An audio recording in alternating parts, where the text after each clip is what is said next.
Nu, tad tā, apmēram mēnesi pirms došanās uz Itāliju tika iegādāts šāds te aparāts. Un tā kā viņš bija diezgan oriģināls, tad viņam bija jāveic daži uzlabojumi, lai braukšana būtu ērtāka un drošāka. Pats pirmais, ko es izdarīju, bija uzstādīt Hepco Becker sānu dugas. Tas diezgan sakarīga konstrukcija. Nav it kā ļoti izturīgs, bet tas mērķis jau ir tāds, lai viņas deformējoties arī to triecienu uzņemt uz sevi tā kā un nesalocītos kaut kas vairāk. Tālāk vajadzīga lieta tika uzstādīt 12 voltu rozetes, 2 gabalus, lai varētu darbināt kaut kādu aprīkojumu, lai nevajadzētu sēdēt kaut kur benzīna tankā pie rozetes un uzlādēt kaut kādu aparātu kārtējo.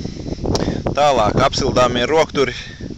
Apsildāmie rokturi ir Rockster. Nu, diezgan forši. 5 pakāpju regulācijas silsa tā, ka deg rokas. Tālāk. Dubļu bleķa, dubļu plasmasas pagarinājums, lai tik daudz nešļakstās ūdens uz kājām, lai neiet akmeņi eļļas radiatorā. Un tāda maza, lēta, bet diezgan noderīga lietiņa. Pats svarīgākais ir bremžu uzlabojums. Tad oriģināli mocītim nāk divu virzuļu suporti, diezgan pašvaki. Tādi paši kā krietni mazākiem mocīšiem, tāpēc tie tika aizvietot ar šādiem te. Šie ir no Suzuki SV1000 ar 4 virzuļiem katrā. Nu, bremzēšana krietni foršāk, krietni labāk var just to brīdi, kad ritenis sabloķējās. Vienīgais, kas nepieciešams, ir paši suporti, šļaukas oriģinālās un uztaisīt šādu te pāreju, lai viņu varētu te piestiprināt. Tālāk, viltīgais telts stiprinājums, kas ārzemju turistiem atgādina bazuku. Tātad konstrukcija nu jau pārbaudīta, ceļu izturējusi, viss ir tā kā vajag, nekas nav nokritis, telts iekšā ir sausa, tīra, nekāda netīruma neiet virsū. Tā, Stuntfighters kantora koferu stiprinājumi. Koferu stiprinājumi, ātri, lēti, operatīvi uztaisīti, konstrukcija ļoti apmierina. Arī viss ir palicis savās vietās pēc brauciena, nekas neļurkājās, nekas nav nolūzis. Ļoti forši. Paši koferi ir Krauser K42, ja nemaldos, 42 litri katrā. Tie ir no iepriekšējā mocīša, bet ir baigi foršie. Vienīgi ir diezgan plati. Šie arī ir stiprinājumi, lai operatīvi varētu koferi uzlikt un noņemt. Viss tas notiek pāris sekundžu laikā. Tagad viņš ir uzlikts, izskatās lūk šādi.